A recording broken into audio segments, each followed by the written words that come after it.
Assalamualaikum warahmatullahi wabarakatuh. Pernahkah kau merasa ada sesuatu dalam dirimu yang memanggil dengan lirih, namun tak pernah kau beri waktu untuk kau dengar? Sebuah getaran halus yang seperti mengetuk dari dalam, seakan berkata bahwa ada bagian dari dirimu yang selama ini terabaikan.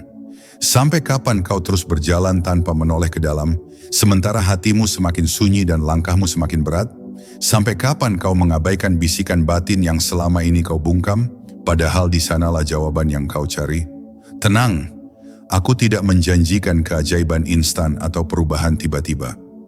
Yang kuminta hanya satu, izinkan dirimu merasakan kembali keheningan yang pernah kau kenal. Sebuah perjalanan lembut, tanpa paksaan, tanpa klaim, tanpa kepalsuan. Mari duduk sejenak, lepaskan apa yang tak perlu. Biarkan pikiranmu tenggelam perlahan dan hatimu menemukan ruangnya sendiri. Tidak tergesa-gesa, tidak berisik, tidak harus sempurna. Dalam beberapa menit ke depan, bukalah sedikit ruang di dalam dirimu. Bukan untuk siapapun, bukan untuk dunia, tapi untuk dirimu sendiri yang sudah terlalu lama menunggu untuk didengarkan. Bab 1. Panggilan yang tak terdengar. Ada saat dalam hidup seorang hamba ketika ia berhenti sejenak di tengah hiruk-pikuk dunia, bukan karena lelah, tetapi karena hatinya merasakan sesuatu yang tidak bisa dijelaskan. Sebuah getaran halus, lembut seperti angin subuh, namun cukup kuat untuk membuat jiwa menoleh ke arah yang tidak pernah ia perhatikan sebelumnya. Panggilan itu datang bukan melalui telinga, tetapi melalui kehampaan yang tiba-tiba terasa dalam dada. Seakan ada ruang kosong yang memanggil untuk diisi, sebuah kerinduan yang tidak tahu kepada apa, namun pasti bukan kepada dunia. Inilah awal dari jalan sunyi para wali, sebuah jalan yang tidak dimulai oleh tekad manusia, tetapi oleh sentuhan lembut Tuhan pada hati yang ia pilih. Saat panggilan itu hadir, seseorang mulai merasakan perubahan kecil dalam cara ia memandang hidup. Hal-hal yang dulu tampak penting perlahan kehilangan kilau. Dunia masih sama, tetapi cahayanya tidak lagi memikat seperti dulu. Ia mulai mendengar suara batinnya lebih jelas, meski belum memahami maknanya sepenuhnya. Ada keinginan untuk menyendiri, bukan untuk lari dari manusia, melainkan untuk menemukan dirinya yang hilang.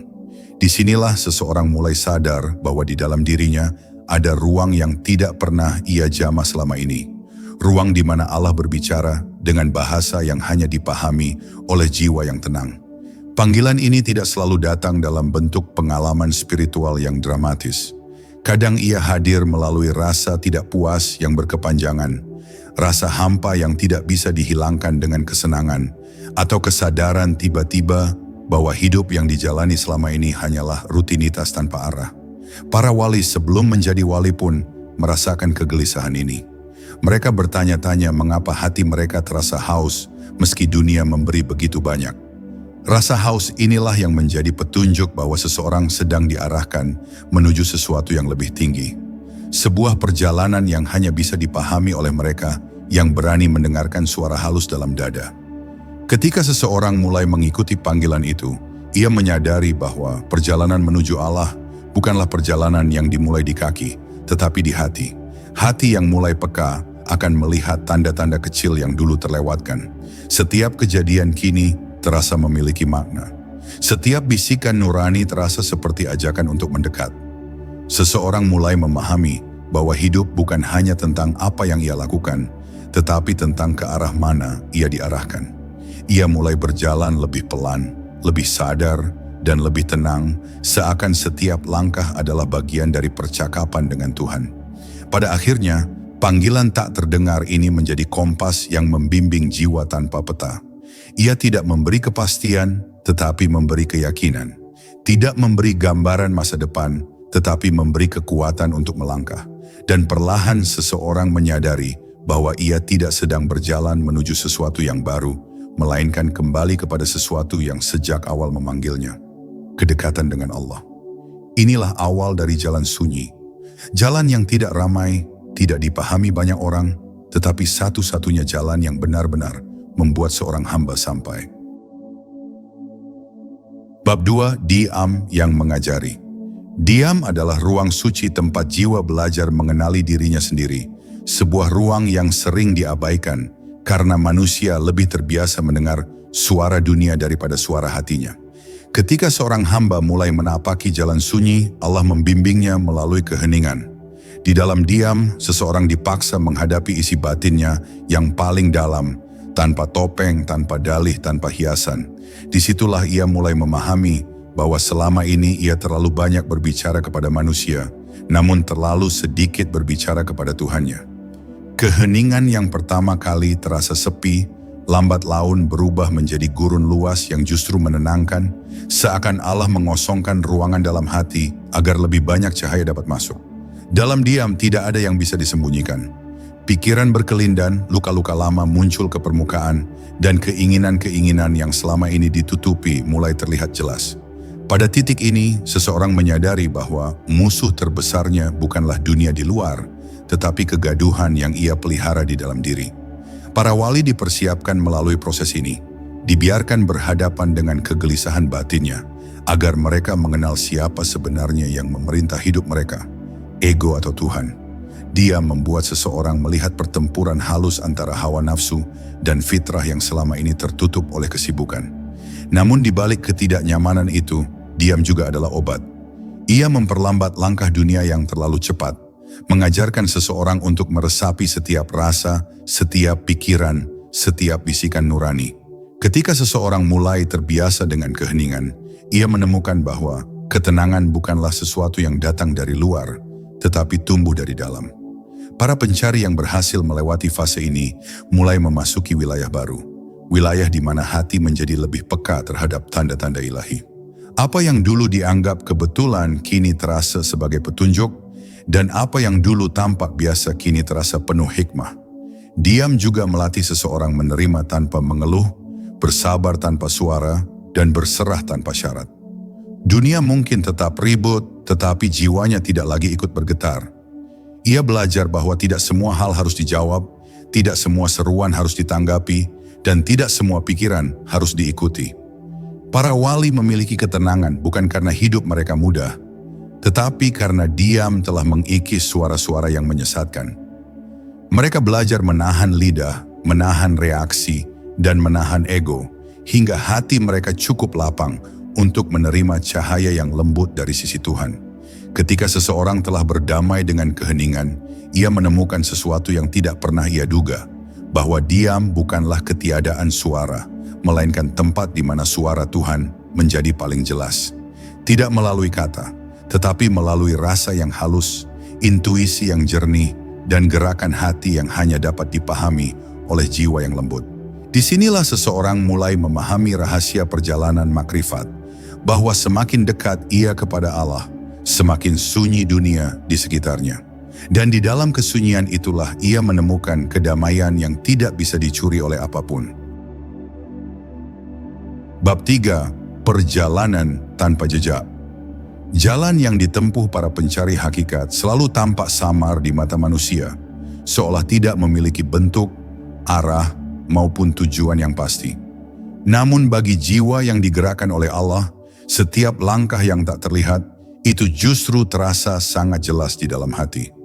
Perjalanan ini bukanlah perjalanan yang dapat dicatat atau dipamerkan, sebab sebagian besar berlangsung dalam ruang-ruang batin yang tidak dapat disaksikan siapapun.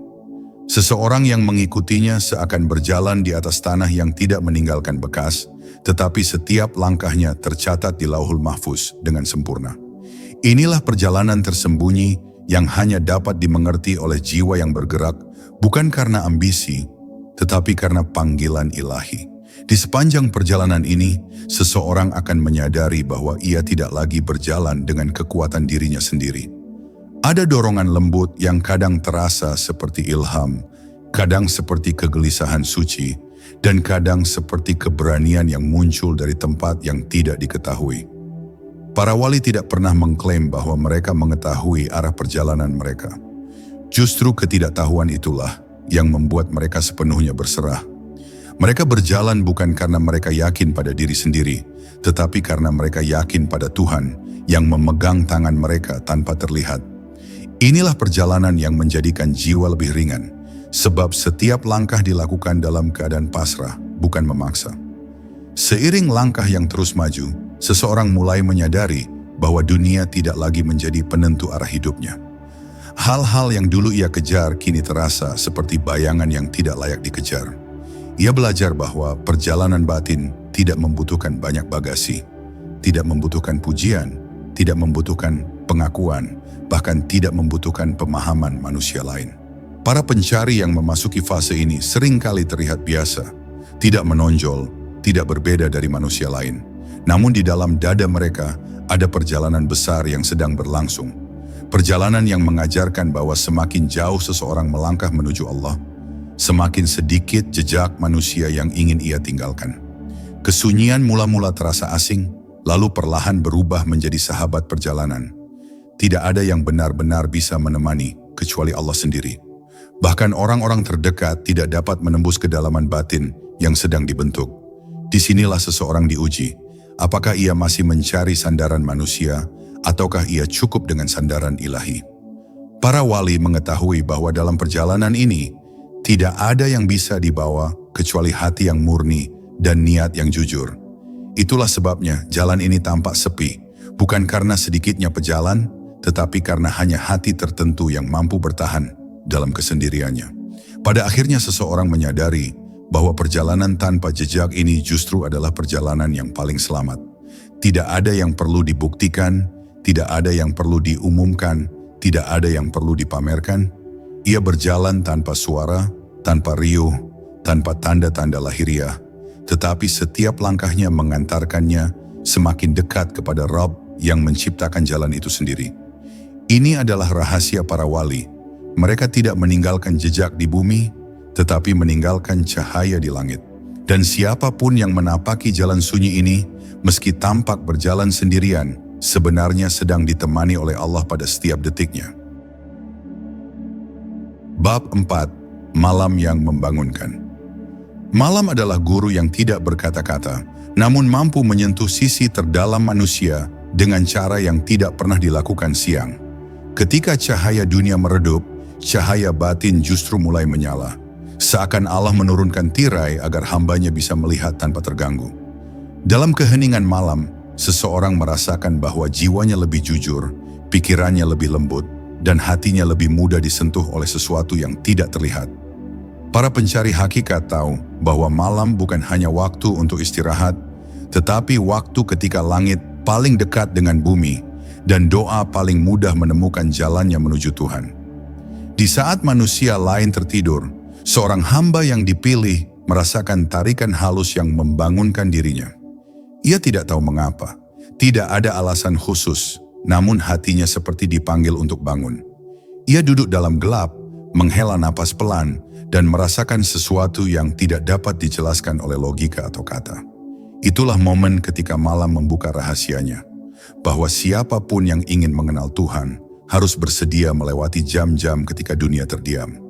Pada saat itulah suara batin terdengar paling jelas, dan segala kegelisahan yang tertimbun di siang hari mulai mencair di hadapannya. Malam memberi ruang bagi seorang hamba untuk menangis tanpa malu, meminta tanpa topeng, dan bersujud tanpa gangguan. Para wali tidak menjadi mulia karena banyaknya kata-kata, tetapi karena banyaknya malam yang mereka habiskan untuk menundukkan diri. Dalam sujud yang hanya disaksikan oleh kegelapan, mereka mengakui betapa lemahnya mereka, betapa banyaknya dosa mereka, dan betapa jauhnya mereka dari kesempurnaan yang mereka dambakan. Dan justru pengakuan itulah yang membuat mereka dekat, sebab Allah menyukai hati yang patah di hadapannya, lebih daripada hati yang sibuk membenarkan dirinya. Ketika malam semakin dalam, jiwa seseorang mulai merasakan ketenangan yang tidak bisa diberikan dunia. Tidak ada hiruk-pikuk, tidak ada suara, tidak ada tuntutan apapun, hanya ada Ia dan Tuhannya. Pada saat seperti inilah hati menjadi jernih, dan seseorang mulai memahami apa arti dekat. Dekat bukan berarti melihat, tetapi merasakan bahwa ada kekasih abadi yang tidak pernah pergi meski hambanya sering melupakannya.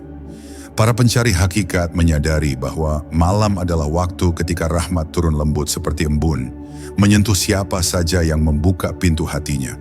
Dan ketika fajar tiba, seseorang yang menghidupkan malam tidak kembali menjadi manusia yang sama. Meski wajahnya mungkin tampak lelah, jiwanya menjadi lebih hidup. Ada keheningan yang menetap di dalam dadanya, seperti bekas sentuhan lembut dari langit. Ia menjalani harinya dengan langkah yang lebih ringan, karena hatinya telah disucikan oleh percakapan panjang dengan Tuhan di sela-sela gelap. Inilah kekuatan malam. Ia membangunkan bukan tubuh, tetapi ruh. Dan siapapun yang diraba oleh rahasia malam, hatinya tidak akan pernah kembali menjadi kosong, seperti sebelumnya. Bab 5. Taubat yang memecahkan dada. Tidak ada perjalanan menuju Allah yang dimulai dengan kesempurnaan. Semuanya dimulai dari pengakuan akan ketidaksempurnaan. Taubat adalah pintu pertama yang harus dilewati seorang hamba sebelum memasuki taman makrifat. Namun taubat para pencari hakikat berbeda dari taubat kebanyakan manusia.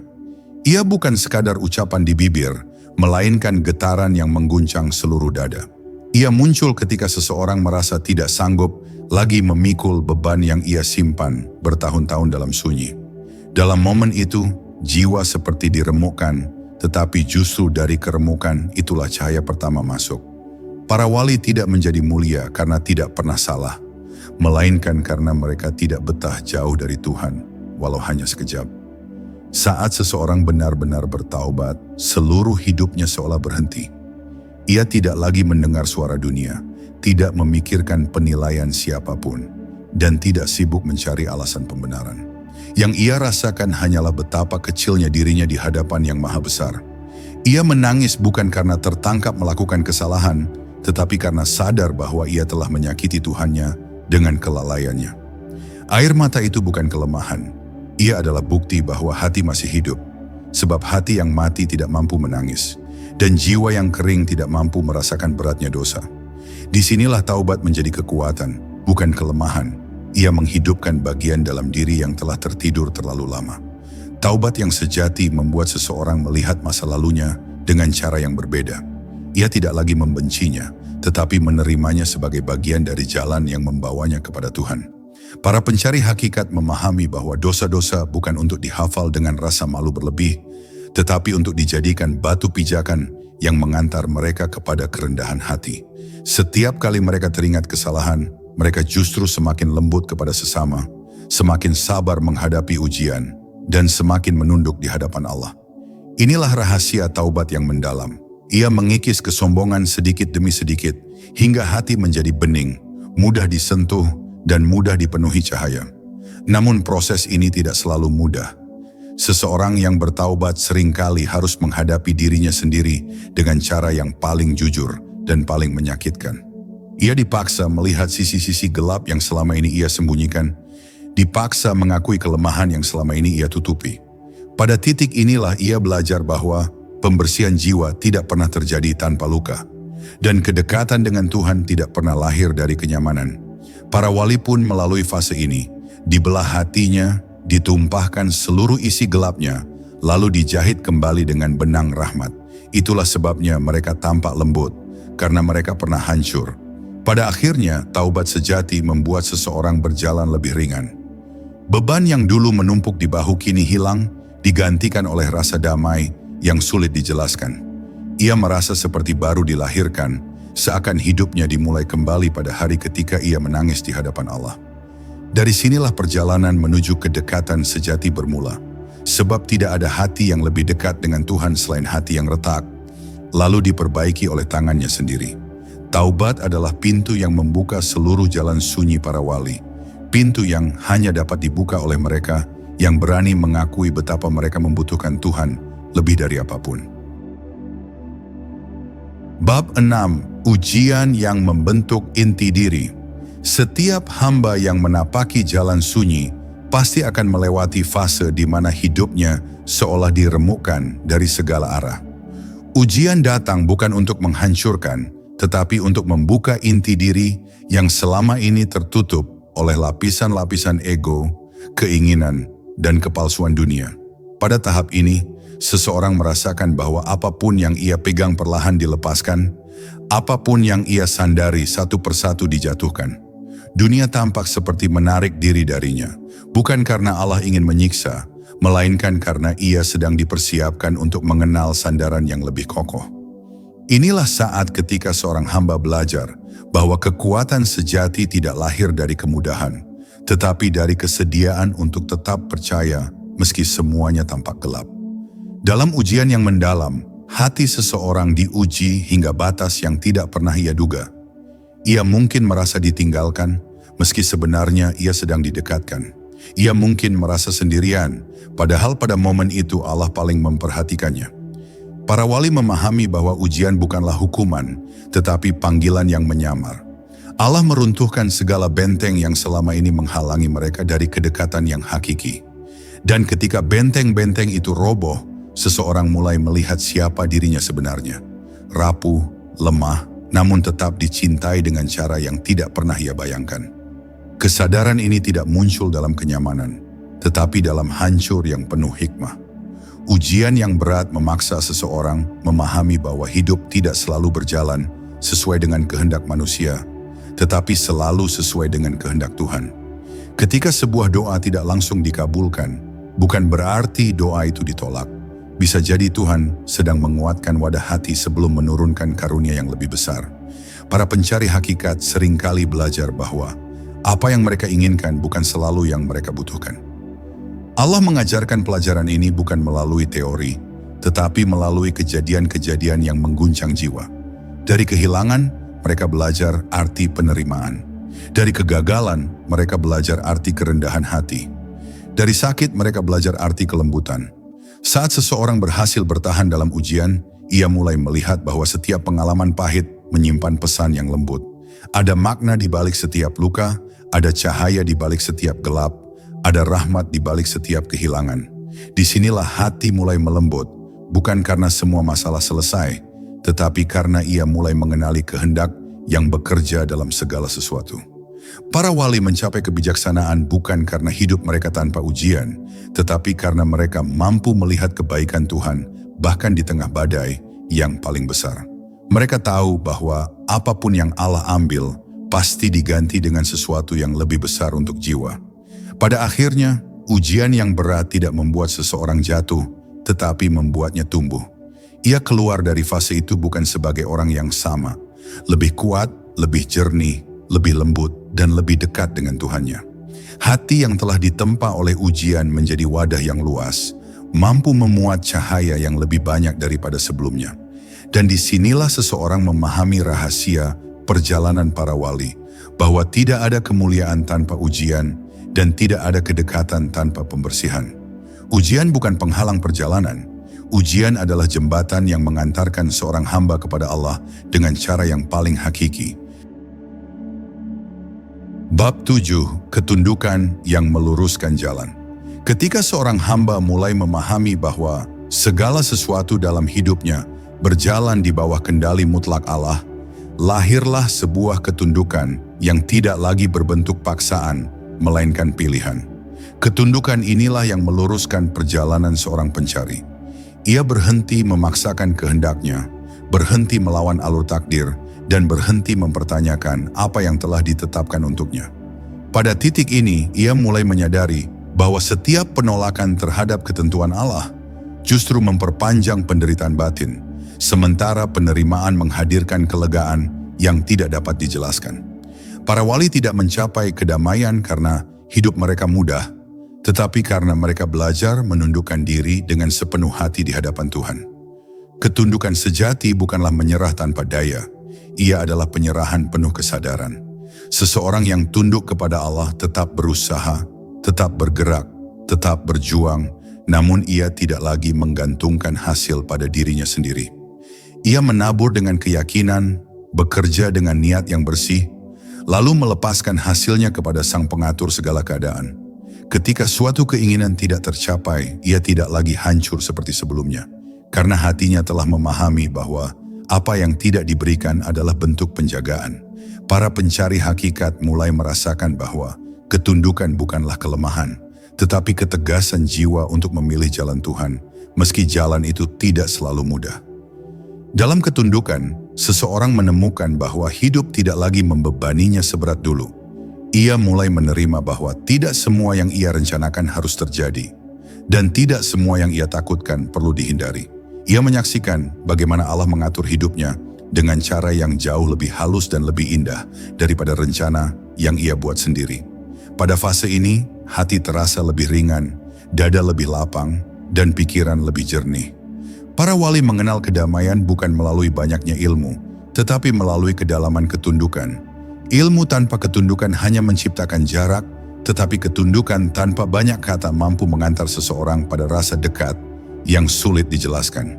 Ketundukan juga melatih seseorang untuk berhenti merasa memiliki. Ia mulai memahami bahwa apapun yang ada pada dirinya hanya titipan, baik harta, kesehatan, waktu, maupun manusia yang ia cintai. Dan ketika ia menerima kenyataan itu, ia tidak lagi menggenggam dunia terlalu keras. Ia mencintai secukupnya, bekerja seperlunya, dan berharap seperlunya. Hati yang tidak menggenggam terlalu kuat adalah hati yang paling tenang. Sebab apapun yang pergi tidak membuatnya runtuh, dan apapun yang datang tidak membuatnya lupa diri. Para wali berjalan dengan ringan, karena mereka tidak menuntut apapun selain ridha Tuhan. Pada akhirnya, ketundukan meluruskan jalan seorang hamba menuju Allah dengan cara yang paling lembut.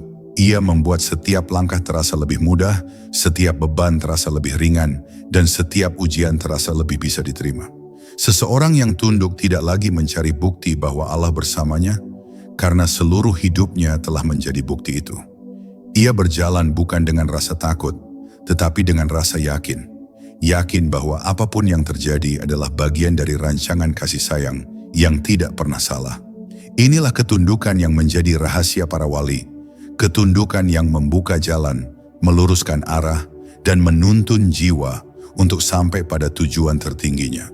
Kembali kepada Tuhan tanpa beban, tanpa keluhan, dan tanpa penyesalan. Bab 8. Ketika segala suara menjadi sunyi. Dalam perjalanan batin yang panjang, tiba saatnya manusia menyadari bahwa suara paling keras bukan berasal dari dunia luar, melainkan dari pikirannya sendiri. Pikiran menuntut, menilai, membandingkan, dan menolak, hingga batin menjadi sesak oleh gema yang tak pernah berhenti. Namun ketika kesadaran menatap seluruh riuh itu tanpa ikut terseret, suara-suara tersebut mulai kehilangan cengkeramannya. Di titik ini, lahirlah kesunyian batin yang tidak lagi bergantung pada keadaan sekitar, melainkan tumbuh dari kejernihan memahami diri sendiri. Kesunyian yang dimaksud bukan berarti tiadanya aktivitas atau hilangnya masalah, tetapi hadirnya ruang batin yang luas di mana segala sesuatu dapat muncul dan lenyap tanpa mengikat hati. Dalam sunyi itu, seseorang tak lagi memaksa dunia untuk sesuai keinginannya, tak lagi mendesak manusia untuk mengikuti kehendaknya, dan tak lagi menuntut hidup berjalan tanpa goresan. Sunyi membuat manusia rileks di tengah takdirnya, dan menerima kehidupan sebagaimana adanya tanpa kehilangan kesadaran akan arah yang lebih luhur. Kesunyian batin mengajari manusia bahwa keributan tidak datang dari dunia, tetapi dari cara ia memegang dunia. Bila ia menggenggam kejadian dengan keras, maka segala sesuatu terasa berat. Bila ia menggenggam identitas dengan kaku, maka setiap penilaian terasa menyakitkan.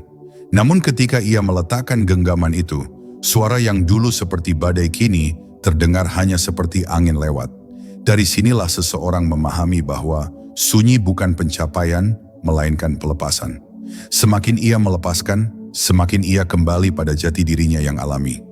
Dalam kedalaman sunyi itu, seseorang mulai melihat bahwa hidup bukan sekadar rangkaian peristiwa, tetapi sebuah perjalanan pulang menuju asal dirinya.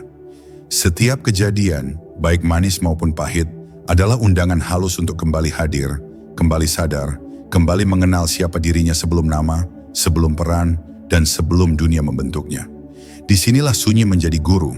Ia tidak berbicara dengan kata-kata, tetapi dengan keteraturan takdir, dengan getaran hati, dan dengan keheningan yang menyingkapkan yang tersembunyi.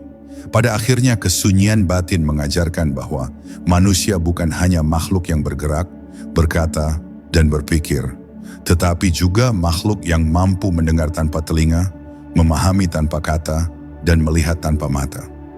Dalam sunyi ia mengenali dirinya bukan sebagai sekumpulan harapan atau kecemasan, tetapi sebagai kesadaran yang senantiasa hadir, lembut, dan tak tersentuh perubahan. Dari sinilah kekuatan sejati lahir. kekuatan yang tidak perlu keras, tidak perlu tampak, tetapi memancar dari kedalaman diri yang telah berdamai dengan segala riuh di dunia. Kesunyian menjadi pintu yang membawa manusia kembali pada Tuhan, bukan melalui jarak, tetapi melalui kedalaman. Bab 9. Menyelam ke dalam cermin diri. Dalam perjalanan mendekat ke ruang terdalam batin, manusia akhirnya berhadapan dengan sesuatu yang tak dapat ia hindari, cermin dirinya sendiri. Cermin ini bukan terbuat dari kaca, melainkan dari pengalaman, luka, harapan, dan ketakutan yang selama ini ia bawa tanpa ia sadari. Ketika ia menatapnya dengan jujur, ia melihat bayangan yang tak selalu indah. Namun justru dari ketidakindahan, itulah cahaya pengetahuan muncul. Sebab hanya hati yang berani melihat dirinya apa adanya lah yang dapat tumbuh menuju kedewasaan rohani.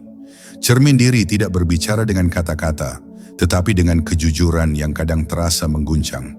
Ia menampakkan kemarahan yang disembunyikan, kesedihan yang ditahan, ambisi yang tak diakui, dan kepura-puraan yang selama ini dijaga rapat. Melihat semua ini bukan untuk menghakimi diri, tetapi untuk memahami bahwa manusia selama ini hidup dengan banyak lapisan yang menutupi cahaya aslinya. Lapisan itu terbentuk dari masa lalu, dari ketidaksadaran, dan dari kebiasaan batin yang tak pernah diteliti. Namun ketika lapisan itu mulai disadari, ia pun mulai meleleh dengan sendirinya.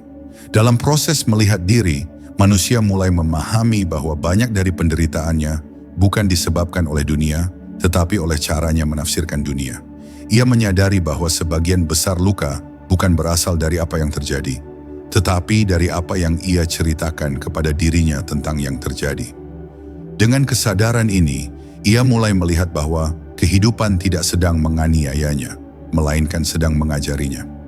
Setiap orang yang hadir, setiap situasi yang datang, semuanya adalah guru yang mengungkap keadaan batinnya. Dunia menjadi cermin yang memperlihatkan siapa ia sebenarnya. Ketika seseorang terus menyelam ke dalam cermin diri, ia menemukan sesuatu yang mengejutkan, bahwa di balik segala kerumitan, ia bukan makhluk yang rusak, bukan jiwa yang kurang, dan bukan hati yang gelap. Ia hanyalah manusia yang belum sepenuhnya mengenali dirinya. Dalam kedalaman yang lebih halus, ia melihat bahwa ada kelembutan yang tidak pernah padam, ada cahaya yang tidak pernah redup, dan ada ketenangan yang selalu menunggu untuk disentuh. Cahaya ini adalah bagian terdalam dari manusia, tempat di mana Tuhan menitipkan rahasianya. Dari kesadaran inilah lahir keberanian untuk berubah. Pada akhirnya, menyelam ke dalam cermin diri bukanlah perjalanan mencari kesempurnaan, melainkan perjalanan pulang untuk berdamai. Berdamai dengan masa lalu yang tak bisa kembali, berdamai dengan diri yang masih belajar, dan berdamai dengan takdir yang terus bergerak tanpa bisa ditebak. Dalam kedamaian itu, manusia menemukan bahwa dirinya bukan sekadar kumpulan pengalaman, tetapi sebuah kesadaran yang dapat melihat, memahami, dan memaafkan. Ketika ia berdamai dengan dirinya, ia pun berdamai dengan dunia. Dan ketika ia berdamai dengan dunia, ia pun semakin dekat kepada Tuhan yang telah menciptakan kedalaman itu sebagai jalan pulang. Bab 10. Langkah terakhir di jalan sunyi. Di ujung perjalanan yang panjang dan seringkali tak dimengerti banyak orang, seorang penempuh jalan sunyi akhirnya belajar satu hal yang paling mendasar, bahwa tidak ada langkah yang benar-benar miliknya. Segala gerakan, segala niat, segala keputusan yang tampak ia buat, ternyata hanyalah gema dari kehendak yang maha mengatur. Kesadaran ini bukan membuatnya pasrah tanpa daya, tetapi menghadirkan kerendahan hati yang begitu dalam. Ia tidak lagi merasa perlu membuktikan apapun kepada dunia, sebab ia telah merasakan sendiri bahwa seluruh pencapaian hanyalah titipan dan seluruh kegagalan hanyalah pelajaran. Dalam keheningan batin itu, ia merasakan bahwa hidup bukan perjalanan untuk dimenangkan, tetapi untuk dipahami. Pada fase ini, hati mulai dipenuhi ketenangan yang tak mudah dijelaskan dengan bahasa manusia. Ketenangan ini tidak muncul karena hidupnya menjadi mudah, melainkan karena ia telah melihat bahwa gelombang kehidupan tidak lagi menggoncang pusat dirinya. Sebesar apapun badai, sedalam apapun ujian, ia tahu ada ruang tak tersentuh di dalam diri yang tetap hening. Dari titik inilah seseorang mulai benar-benar memahami rahasia para wali. Keteguhan bukan lahir dari kekuatan, tetapi dari kepasrahan yang total kepada Yang Maha Kuasa. Ia tidak lagi melawan alur kehidupan, tetapi mengalir bersamanya, seperti air yang mencari tempat terendah, dan justru menjadi paling jernih di sana. Langkah terakhir di jalan sunyi bukan tentang menemukan sebuah tujuan, melainkan tentang mengosongkan diri dari segala ambisi duniawi yang semula dianggap penting. Ketika ambisi itu runtuh, bukanlah kehampaan yang muncul, melainkan kebebasan. Ia tidak lagi terikat pada penilaian manusia, pada pujian yang sementara, atau pada ketakutan akan kegagalan. Yang tersisa hanyalah hati yang ringan, jiwa yang lapang, dan kesadaran yang tidak lagi menuntut apapun dari kehidupan. Di titik inilah seseorang akan merasakan bahwa setiap hembusan napas adalah cukup, setiap detik adalah anugerah, dan setiap kejadian memiliki hikmah yang tersembunyi. Saat seseorang melangkah semakin jauh ke dalam inti dirinya, ia belajar bahwa Tuhan tidak pernah jauh. Ia bukan cahaya yang harus dicari ke langit, bukan suara yang harus digapai dengan ritual rumit, dan bukan pula sosok yang menunggu manusia menjadi sempurna. Dia selalu hadir, sedekat urat leher, menunggu manusia berhenti berlari, dan akhirnya menoleh. Kesadaran akan kedekatan ini menimbulkan rasa malu yang lembut. Malu karena selama ini merasa sendirian. Malu karena mengira hidup adalah perjuangan individual, padahal seluruhnya telah ditata dengan bijaksana olehnya. Dari rasa malu itu tumbuh rasa cinta yang tenang, cinta yang tidak perlu kata-kata. Pada akhirnya bab terakhir dalam perjalanan para pencari tidak pernah benar-benar menjadi akhir. Ia hanyalah pintu menuju pemahaman yang lebih luas, menuju kedekatan yang lebih dalam dengan Yang Maha Ada. Seseorang yang telah sampai pada kedalaman ini tidak lagi membanggakan pencariannya, karena ia tahu bahwa ia tidak pernah berjalan sendiri. Ia berjalan dengan cahaya yang memandu, dengan rahmat yang memeluk, dan dengan hikmah yang mengarahkan. Jalan sunyi para wali memang tidak ramai, tetapi siapapun yang melaluinya akan sampai. Bukan karena kekuatannya, tetapi karena Tuhan sendiri yang menjemput di ujung jalan. Dan ketika jemputan itu tiba, seluruh perjalanan terasa layak, seluruh kesunyian terasa indah, dan seluruh pencarian akhirnya menemukan rumahnya. Saat perjalanan sunyi ini mendekati akhir, izinkan hatimu meresapi satu hal yang mungkin sering kau lupakan, bahwa apapun yang kau cari di luar, sejatinya telah bersemayam di dalam dirimu sejak awal. Tidak perlu terburu-buru menjadi seseorang, tidak perlu memaksa diri menjadi lebih dari hari ini. Cukup sadari bahwa setiap detik yang kau jalani adalah bagian dari penyempurnaan yang sudah digariskan untukmu. Jika selama ini kau merasa letih, itu bukan tanda bahwa kau gagal.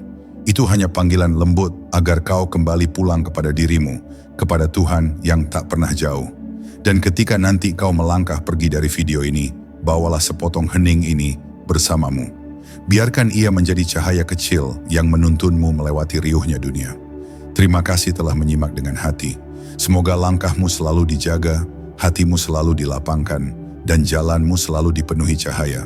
Wassalamualaikum warahmatullahi wabarakatuh.